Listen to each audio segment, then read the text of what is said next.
Hello दोस्तों, आपका स्वागत है हमारे channel are and motivational magic पे।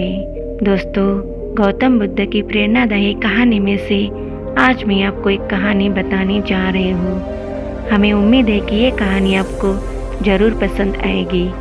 तो चलो दोस्तों, सुनते हैं कहानी। एक नगर में एक लड़का रहता था। उसका दिमाग बहुत तेज था। उसकी खासियत यह थी कि वो किसी भी चीज को बड़ी जल्दी और आसानी से सीख लेता था। जहाँ अन्य लोगों को किसी काम को सीखने में कई महीने या कई वर्ष लगते थे, वहाँ वो उसी काम को सीखने में केवल कुछ दिन लगाता था। उसकी ख्याति दूर दूर तक फैल गई थी। कहा जाने लगा था कि उस व्यक्ति के जितना बुद्धिमान अन्य कोई नहीं है। परंतु वो व्यक्ति तो जानता था कि वो भीतर से असंतुष्ट और अशांत है। हर व्यक्ति जानता है कि वो भीतर से क्या है, चाहे वो बाहर से कुछ भी दिखाए। वो व्यक्ति भी भीतर से तो परेशान था, परंतु वो अपने अहंकार से अपनी परेशानियों को ढकना चाहता था।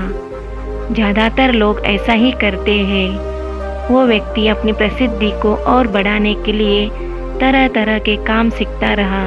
वो चित्रकारी जानता था, मूर्ति बना सकता था, गीत गा सकता था, पहिए बना सकता था। वो दुनिया का हर काम सीख चुका था जो उसने अब तक देखे थे। इसीलिए उसे अपनी बुद्धिमत्ता पर अहंकार था, क्योंकि कोई भी साधारण व्यक्ति एक काम कर सकता है, 2 काम कर सकता है, ज़्यादा से ज़्यादा 3 काम कर सकता है, परंतु वो हर काम कर सकता था और बहुत अच्छी तरह से कर सकता था। इसीलिए उसे अपनी बुद्धिमत्ता पर अहंकार था। वो मन ही मन इस बात को मान चुका था कि उसके जितना बुद्धिमान अन्य कोई नहीं है। एक दिन उसका सामना गौतम बुद्ध से होता है। उसे पहली बार कोई ऐसा व्यक्ति दिखता है जिससे उसे ईर्ष्या होती है। अब तक उसने केवल ऐसे लोग देखे थे जो उससे ईर्ष्या करते थे। अब जहाँ ईर्ष्या होती है, वहाँ तुलना का होना निश्चित है। वो व्यक्ति अपनी तुलना बुद्ध के साथ करना शुरू कर देता है। वो देखता है कि बुद्ध के पास तो बस एक भिक्षा का कटोरा है, परंतु उसके पास धन की कोई कमी नहीं है। बुद्ध के वस्त्र तो बड़े साधारण से हैं, परंतु उसके वस्त्र बहुत कीमती है। बुद्ध तो जमीन पर नंगे पैर चलते हैं, परंतु वो नंगे पैर नहीं चलता। इसी तरह से वो व्यक्ति सैकड़ों चीज़ों से बुद्ध की तुलना खुद से करता है, परंतु हर तुलना के बाद भी वो पाता है कि उसकी ईर्ष्या बुद्ध के प्रति 1% भी कम नहीं हुई है। वो व्यक्ति मन ही मन सोचता है कि मैं इस भिक्षु से ईर्ष्या क्यों कर रहा हूँ, जबकि मेरा जीवन इससे 100 गुना बेहतर है। लोग भी इसका सम्मान कर रहे हैं। आखिर इसके भीतर ऐसा क्या है जो मुझ में नहीं है और जिसके कारण मेरे भीतर इसके प्रति ईर्ष्या है। बहुत देर अपने मन में उलझे रहने के बाद वह व्यक्ति तय करता है कि वह बुद्ध के पास जाएगा और उनसे ही पूछेगा कि उनकी उपलब्धि क्या है। वो व्यक्ति अपने कुछ सेवकों के साथ बुद्ध के पास जाता है और उनसे कहता है कि मैं इस इलाके का सबसे बुद्धिमान और सुखी व्यक्ति हूँ। आप अपने आसपास जो भी कार्य होता देख रहे हैं, मैं वे सब करना जानता हूँ। किसी भी कार्य को सीखने में मुझे बहुत कम समय लगता है।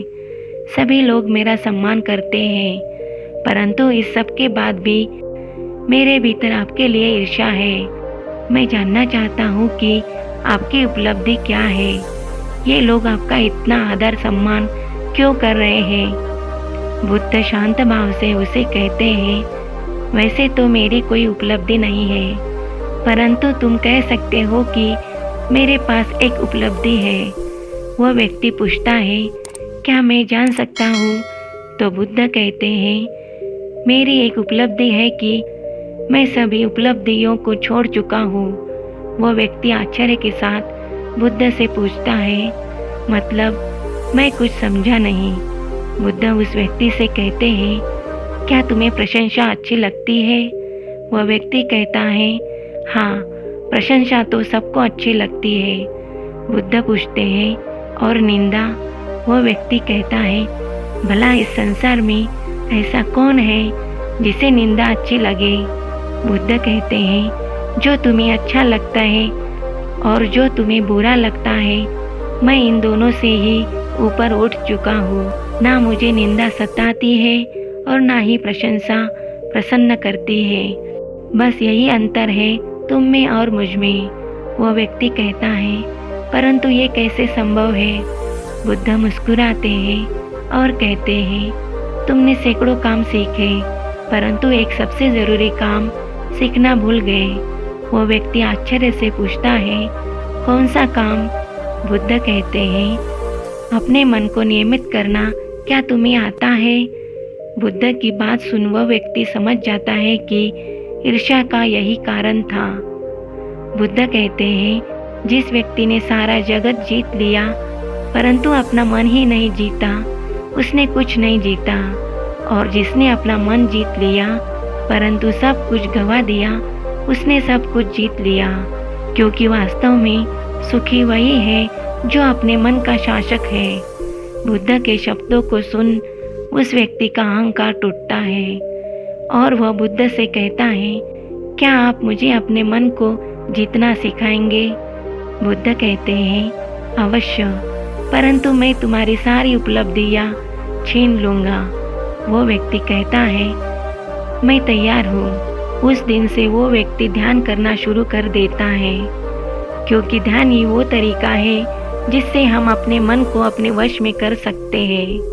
यदि एक बार हम अपने मन को वश में कर लेते हैं तो फिर ना बाहर की परिस्थितियों और वातावरण का उस पर कोई प्रभाव होता है और ना ही आंतरिक अशांति होती है। ध्यान के सतत अभ्यास से मन शांत और स्थिर बन जाएगा। मन को स्थिर और शांत करने में ही सारे सुखों का रहस्य छुपा हुआ है। दोस्तों, मैं उम्मीद करती हूँ कि ये कहानी से आपको बहुत अच्छी सीख मिली होगी और ये सीख आपके जीवन में बहुत काम आएगी। दोस्तों, आज की ये गौतम बुद्ध की प्रेरणादायी कहानी आपको पसंद आई है तो हमारे चैनल RN मोटिवेशनल मैजिक को लाइक सब्सक्राइब जरूर कीजिए। धन्यवाद।